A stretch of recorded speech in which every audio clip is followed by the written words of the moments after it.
Jeremías, capítulo 24, estamos a la mitad del libro de Jeremías prácticamente. Esta semana yo voy a poner en el grupo una tarea que va a tener que ver con todos los capítulos anteriores que hemos visto de Jeremías. No va a ser muy larga, pero eso sí me va a decir realmente quienes quieren continuar en el curso, porque veo que cada vez pues vamos siendo menos, ¿verdad? Vamos siendo menos por una u otra razón, aunque estaba la opción de que lo pudieran darle seguimiento a través del grupo, ¿verdad? Y todas las lecciones ahí se publican. Creo que esta semana también voy a empezar a subir los videos, no todos los hemos grabado, pero sí los que tengo grabados, los videos de las clases, para que puedan apoyarse también ahí, además del bosquejo. Pero sí va a haber ahí una tarea que tendrá que ser entregada el domingo, ya sea en una hoja a mano, o la pueden poner en el transcurso de la semana también en el sitio. Si no la quieren poner en el sitio porque va a haber otro copión ahí, entonces mejor traiganla así escrita en una hoja que sea una letra bonita, como para poder tener ahí una buena referencia. Y eso vamos a evaluar con Mario la asistencia esta semana, como hemos venido, y vamos a conversar con las personas que tienen algunas faltas, por alguna razón tiene que haber, ¿no? O sea, yo conozco la razón de algunos, pero hay otros que no dicen nada, comenzaron el curso, tuvieron varias sesiones y de repente desaparecieron. Entonces quiero realmente saber con quiénes contamos para cuando terminemos. De aquí para allá Jeremías no va a ser tan detallado, tan detenido, prácticamente trata los mismos temas del libro. Entonces vamos a ir como un poquito, sentir así como un poquito corriendo. Pero esta semana va a aparecer ahí la tarea para ser entregada el domingo. Si fuera de preferencia, pues el domingo físicamente, en una hoja ahí, 3-4 preguntas, y tendrán que buscar en los capítulos. No será nada difícil. Capítulo 24. La visión del capítulo 24 solo tiene 10 versículos. Es de los capítulos más pequeños del libro. Y la visión del capítulo 24 ocurre, dicen, después de que Jeconías es llevado en cautiverio, con muchos otros judíos más, allá por el año 597 a.C. Más o menos por ahí se sitúa esta visión que tiene el profeta. Dice ahí la señal de los higos buenos y malos. Esta es sencillo. Dios le muestra a Jeremías en esta visión 2 cestas de higos. Recuerden que las higueras eran de las frutas más preciadas en aquel tiempo.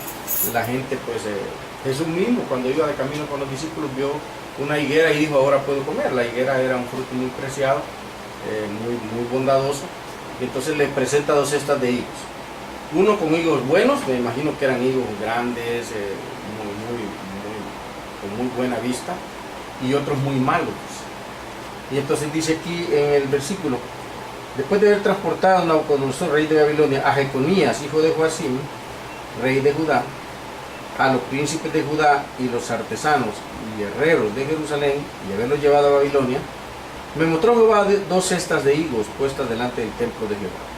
Una cesta tenía higos muy buenos, como brevas, o sea, apetecibles, alimento, y la otra cesta tenía higos muy malos, que de malos no se podían comer. Y me dijo el Señor: ¿qué ves tú, Jeremías? Y le dije: higos buenos, muy buenos, y malos, muy malos, que de malos no se pueden comer. Dos tipos de cestas. Dice Dios, con Dios no hay términos medios, o son buenos o son malos, ¿no? Ahí no hay que estar medio maduros, medio podridos, y tal vez lo recuperamos como hacemos nosotros, que le quitamos el pedazo que está dañado a la verdura y ocupamos el otro.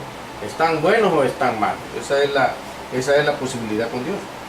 Y entonces le dice Dios: ¿qué es lo que ves? Él expresa que ve una cesta con higos podridos y una con higos buenos. Y le dice Dios: así ha dicho Jehová, Dios de Israel: como a estos higos buenos, así miraré a los transportados de Judá, a los cuales eché de este lugar a la tierra de los caldeos para bien. O sea que prácticamente Dios estaba viendo a aquellas personas fieles de Judá y de Jerusalén, y las estaba cuidando. O sea que ellos son los que mandó al cautiverio, pero no para que fueran a morir, no para que fueran a ser lastimados, sino para que fueran de utilidad. Casi pudiera decir yo que son aquellos cautivos que fueron a Babilonia a producir en Babilonia, a trabajar en Babilonia.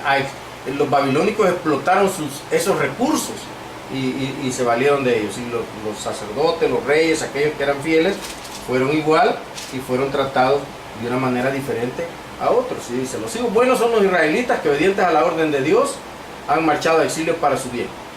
Y los hijos malos, por no haber obedecido a Dios, son los israelitas, los hebreos, los judíos, los de Jerusalén, que por no haber obedecido a Dios van a sufrir las consecuencias de su mal. Y mire qué consecuencias son tremendas. Y como los hijos malos, que de malos no se pueden comer, así ha dicho Jehová, versículo 8, pondré a Sedequías, rey de Judá. Sedequías era el rey de Judá y este rey no fue llevado cautivo, quedó ahí en la ciudad. Y en la ciudad pues fue destruido. A sus príncipes y al resto de Jerusalén que quedó en esta tierra y a los que moran en la tierra de Egipto. Y los daré por escarnio. ¿Se entiende qué es escarnio? ¿Qué es escarnio? Los daré por escarnio. ¿Qué sería? Maldición. No, maldición, como burla, como para que lo agarren de juguete, como para que lo hagan pedazos, como para que jueguen con él, para que lo destrocen todo. Eso es escarnio. Y por mal a todos los reinos de la tierra, por infamia. O sea que ellos lo iban a agarrar, los reinos lo iban a agarrar, lo iban a destruir, lo iban a lastimar, se iban a burlar, lo iban a exhibir, lo iban a humillar. Y por infamia, por ejemplo, por refrán y por maldición a todos los lugares a donde yo los arrojé. Y enviaré sobre ellos, mire, espada, hambre y pestilencia hasta que sean exterminados de la tierra que les di a ellos y a sus padres. O sea, con Dios no se puede andar a medio nivel, ¿verdad? Y eso es lo que nosotros quizás hoy abusamos mucho de la misericordia de Dios. Y creemos que con Dios yo puedo andar a medio nivel, ¿verdad? A medio pressing, ¿verdad? No voy a correr porque correr pues es demasiado, voy a detenerme un rato, voy a seguir caminando. Y Dios dice, a los que fueron fieles, los voy a mandar al cautiverio, pero para que les vaya bien. Y a los que son desobedientes, dice, los voy a poner para que los humillen. Y los voy a dejar ahí para que los pueblos vecinos los destruyan hasta, bien tajante, ¿verdad? Hasta que sean exterminados de la tierra, hasta que murieran. Casi como que pudiéramos decir que la misericordia de Dios ahí se detiene un rato, ¿verdad? Pero la verdad que la misericordia de Dios está ahí, pero si yo no quiero tomar la misericordia de Dios es un problema bien serio. Israel en el desierto anduvieron 40 años vagando. Digo vagando porque estuvieron dando vuelta y vuelta y vuelta en los mismos sitios y recibiendo los milagros de Dios, y sin embargo renegaron y renegaron. ¿Y qué es lo que hizo Dios? Bueno, esto no quieren, los voy a hacer dar vueltas y vueltas y vueltas hasta que se mueran. Y entraron a la tierra prometida, aquellos fieles, aquellos 2 espías que entraron a ver la tierra y que regresaron diciendo que se podía entrar, esos 2 y todos los jóvenes que nacieron, que eran niños o nacieron en el desierto. Esos son los que entraron a la tierra prometida. Todos los viejos renegones se murieron en el desierto. Ni Moisés entró. Por un fallo. Qué cruel, qué injusto. Por un fallo, Moisés no pudo entrar. Solo Dios le dejó ver la tierra a la que no iba a entrar.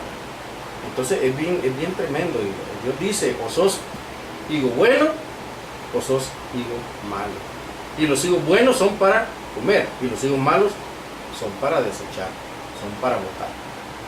Usted cuando tiene en su refrigerador y compra tomates, que es lo más común en el mercado, el súper que duran un poco más, pero los tomates del mercado, uno compra y se ven bien bonitos, y cuántos me dieron por el dólar, los guarda, a los 3 días los tomates están podridos.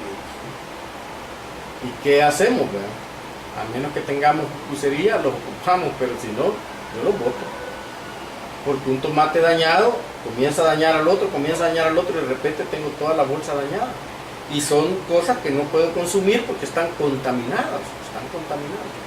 Entonces Dios ve el pecado de esa manera. El pecado es contaminante y no puede ser preservado y no puede estar ahí quitémosle un poquito de pecado.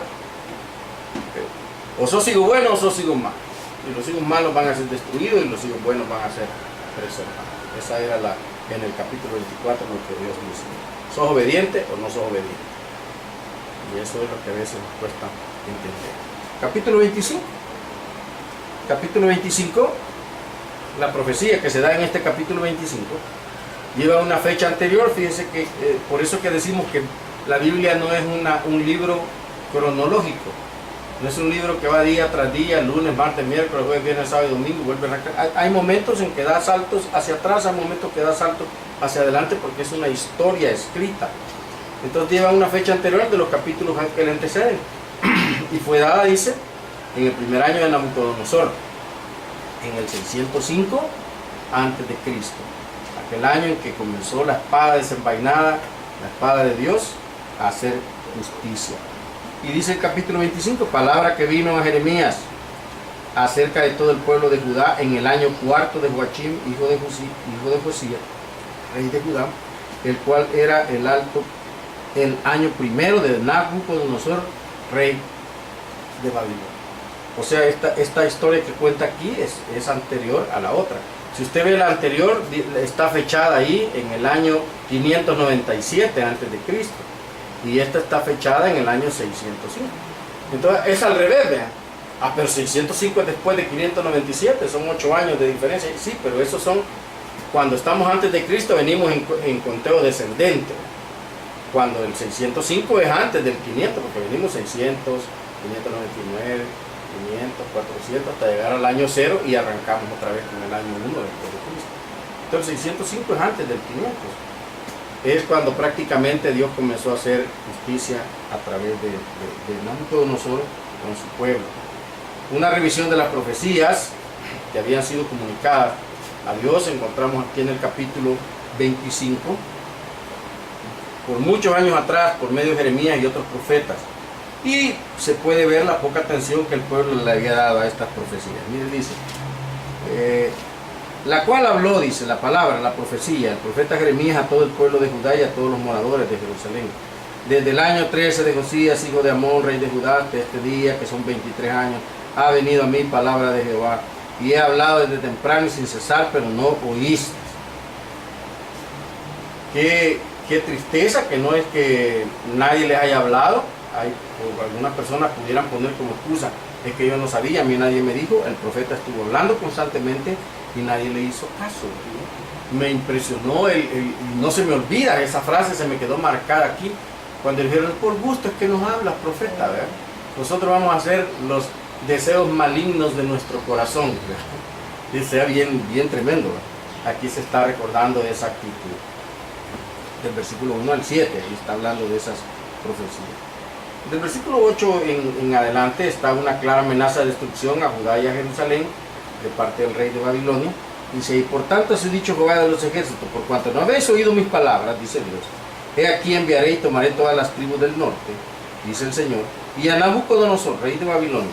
Fíjense cómo le llama, mi siervo. Al rey de Babilonia, mi siervo.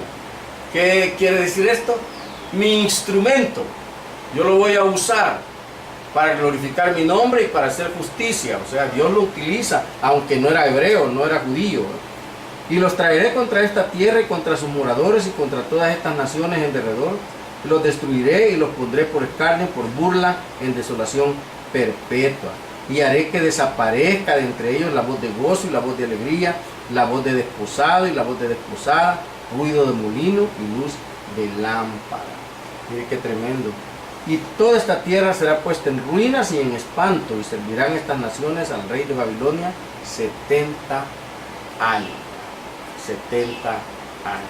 Está ahí, va a venir el rey de Babilonia, van a venir otros y van a destruir toda esta tierra. La van a poner por burla, la gente la va a ver y va a decir, ¿y este es Jerusalén? ¿Y esto era de Judá? Esto es, ¿cómo es posible que esté tan destruida? En unos capítulos anteriores hemos visto que la gente dirá, ¿y por qué Dios habrá hecho esto con su pueblo? La desobediencia, la idolatría. Dios iba a usar a su siervo, le llaman Nabucodonosor, cosa bien extraña, ¿verdad? Pero es el instrumento de Dios para hacer justicia en su pueblo. Y luego al final en el versículo 11 se agrega una promesa que estarían 70 años en cautividad, y luego de eso serían liberados. Y cuando se han cumplido los 70 años, dice, castigaré al rey de Babilonia, al siervo, ¿verdad? Castigaré al rey de Babilonia y a aquella nación por su maldad, ha dicho Dios, y a la tierra de los caldeos la convertiré en desiertos para siempre. Y traeré sobre aquella tierra todas mis palabras que he hablado contra ella, con todo lo que está escrito en este libro, profetizado por Jeremías contra las naciones, porque también ellas serán sojuzgadas por muchas naciones y grandes reyes, y yo les pagaré conforme a sus hechos y conforme a la obra de su mano. Recuerde que Nabucodonosor no fue eterno. Llegó el momento en que cayó el imperio babilónico y Nabucodonosor quedó destruido. Entonces dice Dios, 70 años van a estar cautivos, y entonces yo voy a castigarles aquel instrumento de juicio, porque son idólatras también, porque son malvados. Entonces yo voy a hacer juicio contra ellos también. Pero para mientras, Dios lo estaba usando como un instrumento de justicia hacia su pueblo. En tercer lugar, la predicción de la devastación del versículo 15 al 28 de otras varias naciones a manos de Nabucodonosor, representada en la copa de furor, dice, porque así me dijo Jehová Dios de Israel, toma de mi mano la copa del vino de este furor. ¿Sabe lo que es furor? Ira, enojo fuerte, grande, furor, un enojo grande. La copa de esta ira, de esta cólera, de este enojo, y da a beber de él a todas las naciones a las cuales yo te envío. O sea, desencadena tu furia contra esas naciones, y beberán y temblarán y enloquecerán a causa de la espada que yo envío entre ellos. Y tomé la copa de la mano de Jehová y di beber a todas las naciones a las cuales me envió Jehová, a Jerusalén, a las ciudades de Judá y a sus reyes, a sus príncipes, para ponerlos en ruina, en escarnio, en burla y en maldición, como hasta hoy. Cosa tremenda, cosa tremenda. Ahí está la copa de furor, que fue enviada por Dios para destruir a esas naciones. En una espada envainada, se llama también, el versículo 29, está mencionando otra figura, no solo la copa, no. Porque aquí que a la ciudad en la cual es invocado mi nombre, yo comienzo a hacer mal, y vosotros seréis absueltos. No seréis absueltos, porque espada traigo sobre todos los moradores de la tierra, dice Jehová de los ejércitos. O sea, nadie queda impune delante de Dios. Aquí en este tiempo dicen, estamos pidiendo que se haga justicia y que este delito no quede impune. Y hay muchos delitos que quedan impunes. No se hace justicia. Entonces dice Dios, ¿ustedes van a ser absueltos? No, Señor. Todos van a tener su pago justo por su desobediencia, por su maldad. Estamos aquí. Desolación entre los pastores, rebaños y pastos, versículo 34. Dice, aullad pastores, clamad, revolcaos en el polvo, mayorales del rebaño, porque cumplidos son vuestros días para que seáis degollados y esparcidos, y caeréis como vasos preciosos. Y se acabará la huida de los pastores y el escape de los mayorales del rebaño. Voz de la gritería de los pastores y aullido de los mayorales del rebaño, porque Jehová asoló sus pasos. Tanto el jefe, vamos a decir, de los pastores que llevaban los rebaños al campo, pero ellos tenían como un caporal a cargo de ellos, y estos también van a llorar. Dice, ¿por qué? Porque no pudieron cuidar las ovejas, van a ser destruidos, van a llorar. Mira. Voz de la gritería, dice, o sea que iba a ser una cosa bien terrible. Dejó cual leoncillo su guarida, pues asolada fue la tierra de ellos por la ira del opresor y por el furor de su saña. Saña es aquello que se hace pero ya con el conocimiento de mal, ¿verdad? Quiero hacerlo y estoy viendo que aquel está en el suelo destruido y le sigo dando, y dice, lo hizo ya lo hace con saña, ¿verdad? Ya no es por defenderse, ya no es porque el otro puede dañarlo, sino ya lo hace porque quiere dañarlo, aún sabiendo que el otro está ya sin poder defenderse, con malas intenciones, con malos deseos en su corazón. Así que los pastores Se menciona a los pastores, pero realmente se debe estar refiriendo a los líderes religiosos que no supieron conducir al pueblo y que ahora estarán dando aullidos, dicen, cosas serias, no sé yo cómo. Realmente no he oído solamente las plañideras que he oído en algunas documentales, las plañideras que todavía existen en el oriente, que son esas lloronas de los velorios, ¿verdad? Que gimen con un llanto lastimero. Bueno, hace poco estaba un perro por este lado dando unos aullidos en la noche, pero impresionantes, la semana pasada. Unos aullidos que uno los oye y dice, wow, ¿qué le pasará a ese perro? Está sufriendo o algo. Entonces, la persona cuando sufre el llanto no es normal. Es un llanto de verdad lastimero y que a veces hasta causa temor en las personas que lo escuchan. Pues dicen los pastores o los líderes van a sufrir, van a llorar, van a ser destruidos, no van a poder encontrar buenos pastos, todo va a ser destruido a causa de su pecado. Capítulo 25, nada más está ahí haciendo una remembranza de todas aquellas profecías que predicó y predicó y predicó y profetizó y nadie le quiso oír. El profeta Jeremías. Capítulo 26 del profeta Jeremías. En el capítulo 26, así como en los Hechos de los Apóstoles, la predicación de los apóstoles, la predicación de estos profetas está entretejida o está amalgamada o está unida con su sufrimiento. Así también ocurre en el relato que tenemos acerca del profeta Jeremías. Si usted recuerda el estudio que tuvimos sobre el libro de los Hechos, los apóstoles que comenzaron a predicar en la iglesia primitiva eran perseguidos. En este tiempo no persiguen a nadie por predicar, persiguen a las personas por portarse mal, por predicar y portarse mal, pero solo por predicar no meten preso a nadie.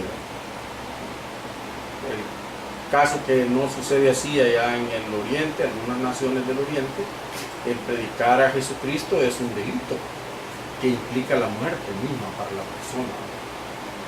Yo celebro cuando un misionero que estuvo con nosotros hace unos 4 años, está en el África, en un país donde son musulmanes, en su gran mayoría, y él estaba allá como misionero cristiano, y hacía las reuniones en las casas, ¿verdad? Con algunos, 2, 3 hermanos. De repente Dios comienza a abrir las posibilidades y renta una casa, renta un edificio y lo arregla.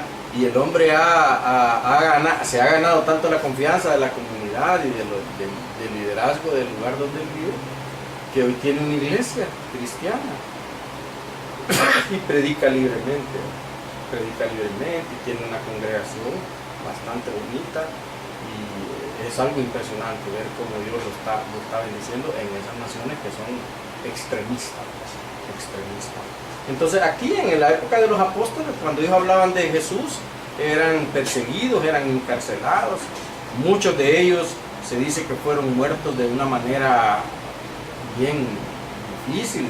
Se dice que algunos murieron en esas cruces con forma de X, otros fueron descabezados, desmembrados. O sea, tantas formas que tuvieron que pagar por el precio de predicar a Jesús.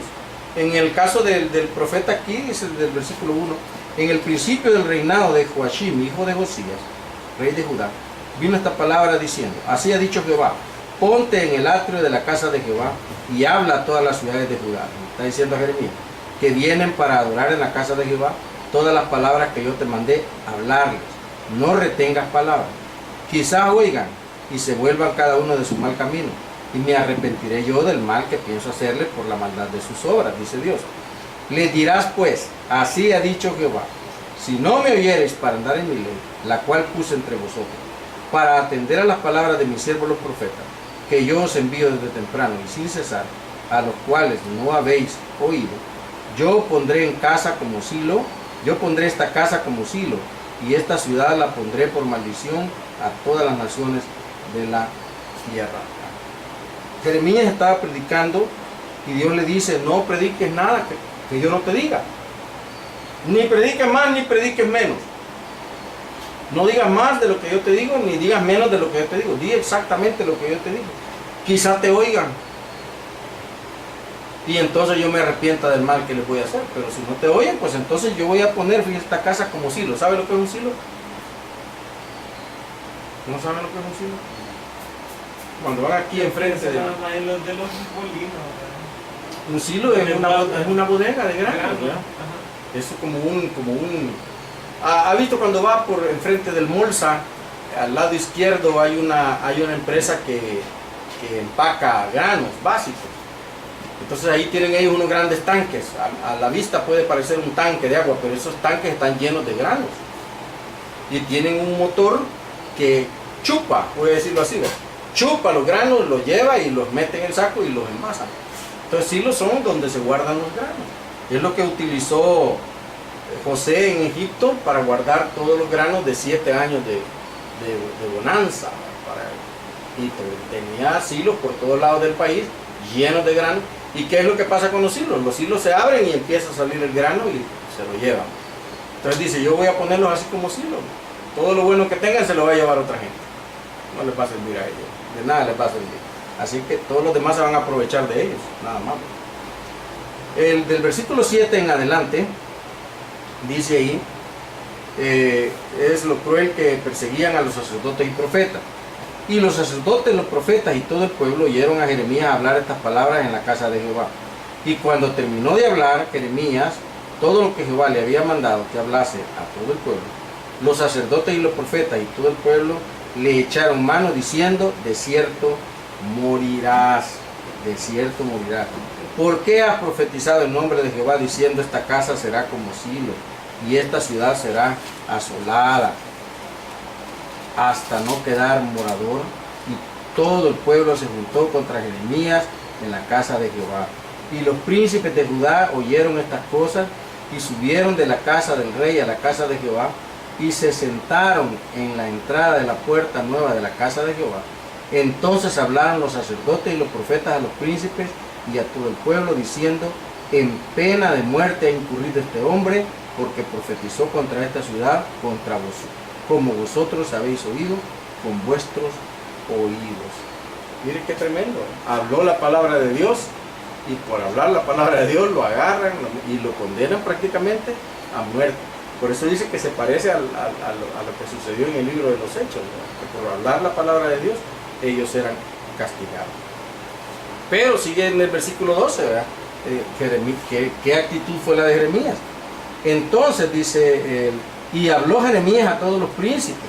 Los príncipes eran los principales, los principales de la ciudad, vamos a decir, como los líderes de la ciudad.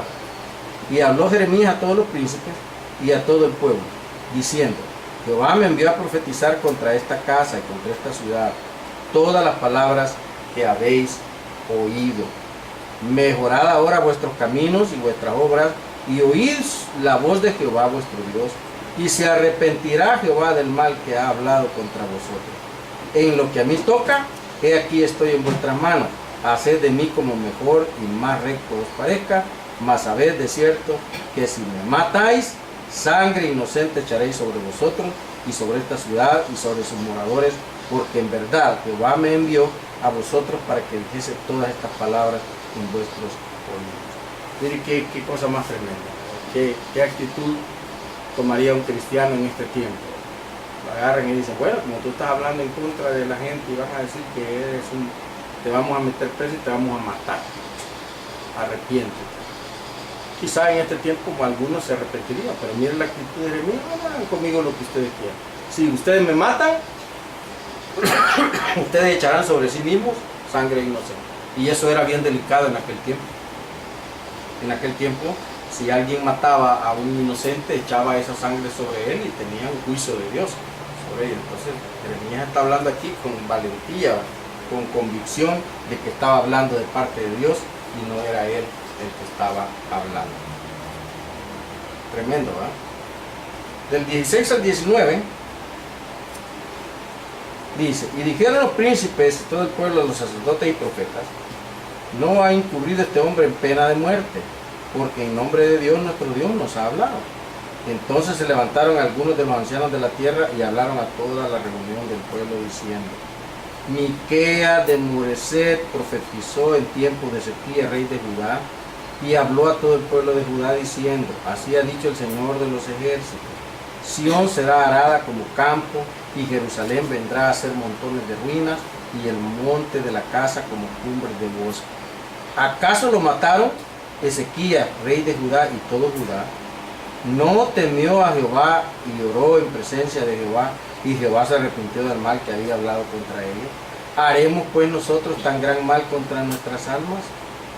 Hubo también un hombre que profetizaba en nombre de Jehová, Urías, hijo de Semaías, de Kiriat Jearim, el cual profetizó contra esta ciudad y contra esta tierra, conforme a todas las palabras de Jeremías.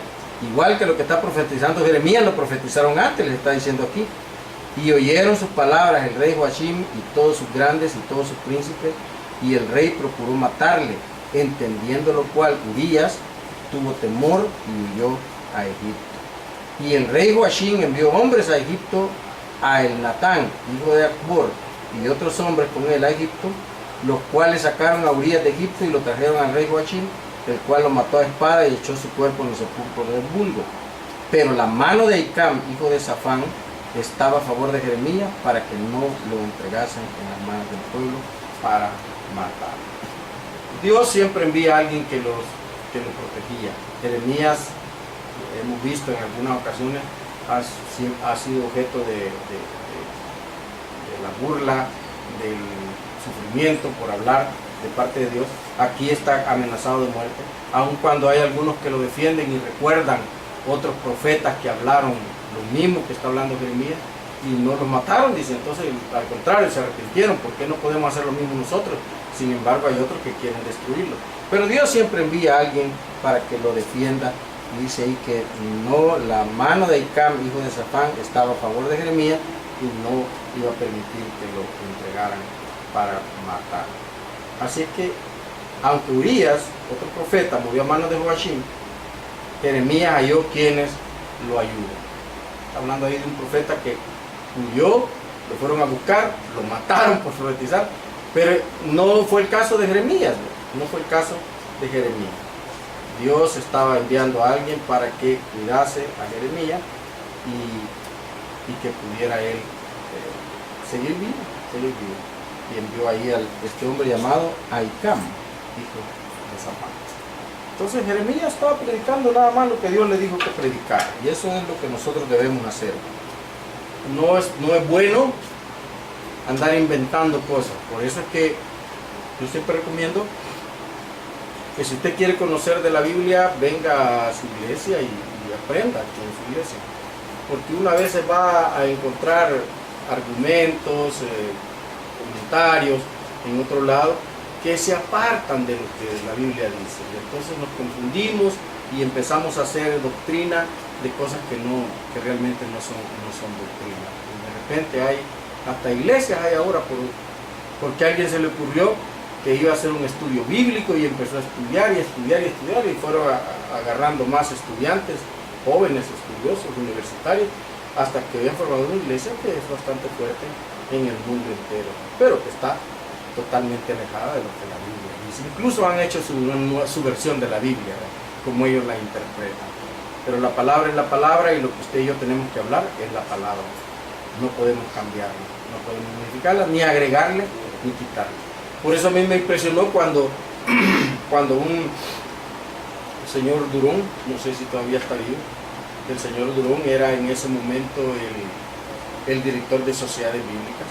Con mi esposa visitábamos muy frecuentes sociedades bíblicas para comprar panfletos y libritos para el evangelismo, y el Señor era muy amable con nosotros, y un día le preguntamos: ¿y por qué las nuevas Biblias no traen este versículo? Y él nos dijo: mire, ese versículo no lo traen porque en los escritos más antiguos que se han encontrado últimamente no están, y como antes la Biblia se copiaba a mano, ¿verdad? Entonces dice, es posible que alguien que copió la Biblia, copiando las escrituras, como era su copia para él mismo, le puso ahí su comentario sobre eso, le agregó su comentario. Luego se encuentra ese escrito y parece como que eso está escrito, pero en un escrito anterior ese comentario no está. Entonces, como sociedad bíblica, dice, nosotros debemos de creer más en los escritos más antiguos que en los más nuevos. Entonces, por eso que no está ese versículo. Y hay versículos en la Biblia que usted no los va a ver, que los vio en las versiones antiguas, un par de versículos, y en las versiones más nuevas no aparecen por eso. Entonces no se le puede agregar a la escritura, no se le puede agregar a la palabra de Dios, y tampoco se le puede quitar a antojo. Hay que hablar la palabra de Dios como es, y hay que defender lo que hemos creído. Lo que la Biblia enseña, debemos defenderlo, debemos de creerlo y debemos de predicarlo. No importa si hay burla, si hay, eso siempre va a haber, ¿verdad? Burla, si hay gente que menosprecia o que nos dice, nos llama ignorantes. Decía un coro que mi esposa cantaba, llámenme loco, ¿cómo es que decía?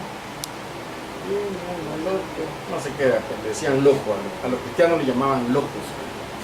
Entonces Jeremías tuvo esta experiencia, se defendió con categoría, dijo, mátenme si quieren, pero lo que van a hacer es acarrear maldición sobre ustedes. Yo voy a hablar lo que Dios, estoy hablando lo que Dios me ha dicho que haga. 3 capítulos de Jeremías. El próximo domingo vamos a ver otros 3 mínimos, creo yo. No es necesario ser detenido demasiado, pero sí el contenido de cada capítulo. ¿Estamos ahí? Me parece curioso también que, o sea, uno de los pecados más fuertes, que todos los pecados son fuertes, pero una de las cosas que Dios le reprochaba al pueblo de Israel era su idolatría excesiva. Entonces es curioso ver que solamente le agarraran únicamente contra Jeremías y no agarraran a los demás. Digamos que tal vez daban otro tipo de profecía, aunque tal vez la tergiversaban para que fuera de acorde a los intereses de ellos. Es que eso es. Que únicamente Jeremías daba la verdadera palabra y pues sí, era de reprensión. Es que el mensaje era contrario a lo que uno quiere oír. Uno quiere oír que le digan, sí, pobrecito, no tengas pena. El cristianismo es un proceso, ¿verdad? Tú antes te fumabas una cajetilla, y dices, ahora te fumas la mitad, ya vas mejorando, Dios te va quitando. Pero Dios es tajante, o sos hijo bueno o sos hijo malo. Así, ¿verdad? Y Jeremías hablaba lo que Dios dice. Háblale, dile que va a venir destrucción por su pecado, por su idolatría. Si te oyen, tal vez yo me arrepienta de lo que voy a hacer. Pero si no, pues entonces lo voy a destruir. Y voy a hacer, esta casa va a quedar destruida y todos los demás van a agarrar todo lo bueno que tienen, se lo van a llevar y ellos van a quedar destruidos. Entonces esa profecía era como una maldición. Una vez alguien me dijo, yo ya dejé de ir a esa iglesia porque el pastor me maldijo.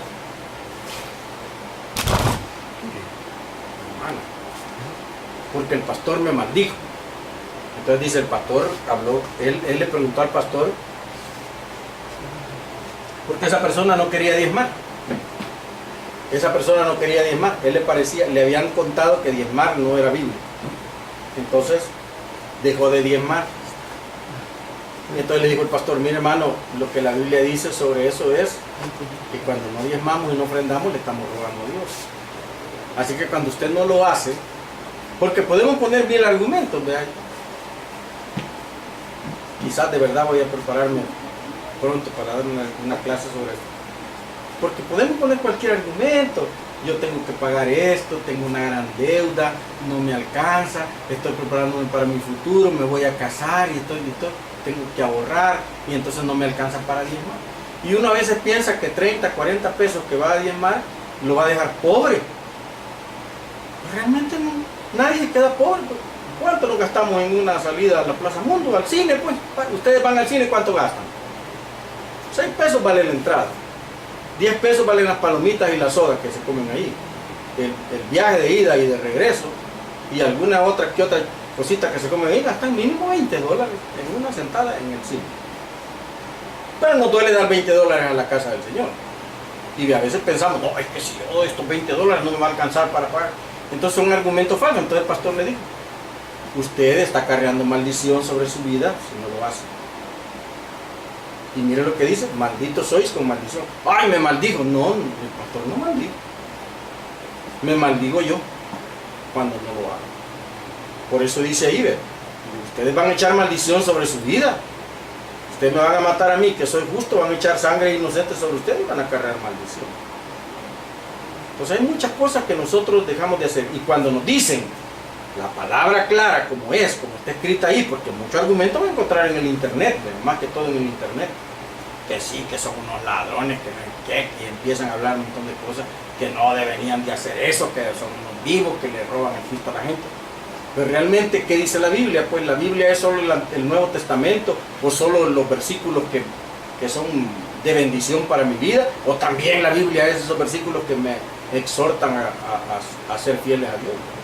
Y la palabra de Dios es toda la Biblia, todas las letras, todos los puntos que están ahí. Esa es la palabra de Dios. Entonces, ¿cuál voy a obedecer?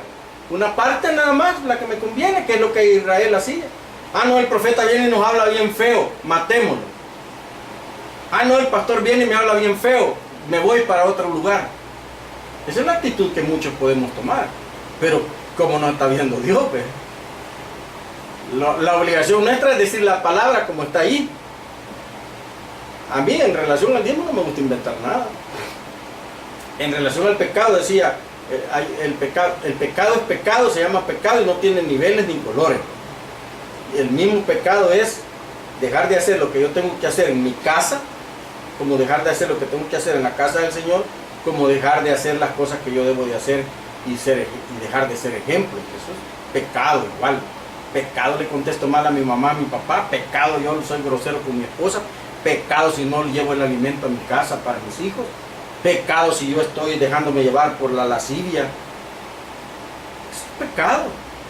Pudiera decir uno, ay, pero es que yo nunca me he acostado con esta mujer. Sí, pero cada vez que la veo deseo estar con ella, aunque nunca lo haga. Y eso es pecado, dijo Jesús.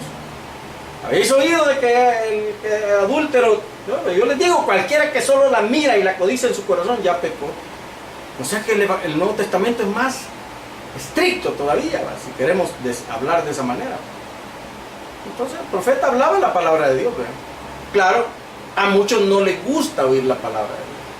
Prefieren oír el argumento humano, la filosofía humana o la psicología humana que justifica muchas acciones, que usted y yo sabemos que son pecados. Por eso que hoy hay una gran lucha contra el género. Dicen algunos que hay tres géneros. Dios hizo 2, ahora ya hay 3 géneros. Es que Dios nos hizo a todos y me hizo a mí como soy. Lo que pasa es que yo soy un género atrapado en el cuerpo de otro. No puede ser. O sea, no puede ser. Yo no nazco con un tercer género. O soy XY o soy XX. No hay otra forma. ¿Cómo puede ser? Soy XY o XX. Esa es la mezcla de los cromosomas. XX, XY. Hombre o mujer. No hay forma. No hay forma. Ahora, la aberración mental viene de parte de Satanás, que me hace creer que Dios se equivocó. Y cuando yo digo que yo soy un tercer género, es que Dios se equivocó y me dio un género que no era el que debía dar. Y quedé atrapado en un género que no soy yo. O sea, eso es una locura. Claro, la filosofía, la psicología, todo eso lo justifica. Justifica el pecado, justifica el robo, justifica cualquier cosa. Sí, justifica todo. Dice, no, es que él así creció, el ambiente en que nació, es que no, es que él nació así, que nadie puede, no, que nació. Algunos incluso dicen que no es posible que el ambiente haga cambiar las preferencias de una persona, sino que es que ya vienen con ella desde chiquito. Porque el niño desde pequeñito, fíjense, yo cuando estaba chiquito me ponía vestidos, los de mi hermana, y jugábamos a las muñecas. Y entonces, pero jamás se me ocurrió que Dios se equivocó conmigo. Nunca me ha atravesado por la mente esa posibilidad. Pero ¿qué niña no juega fútbol y qué niña no juega con carritos? ¿Y qué niño no juega con muñecas y con platitos de hacer comidita? Todos. Pero no por eso es que, ya descubrí que Dios se equivocó. La palabra es palabra y el pecado es pecado. Y cuando uno está en el pecado es que no le gusta escuchar. Porque cuando uno está mal es que le cae mal que alguien venga y se lo diga. Me enoja, me molesta, me frustra, porque siento que me está abriendo la herida y me la está machacando. Porque eso le pasaba a Israel. Eso le pasaba a este pueblo. Cuando el profeta hablaba la palabra de Dios, ellos reconocían que estaban en el pecado. Y entonces matémoslo, quitémoslo. Sacudámonos a esto. Cosa seria. Bueno, gracias Señor Jesús. Te adoramos y te bendecimos. Te glorificamos, Señor, porque eres bueno.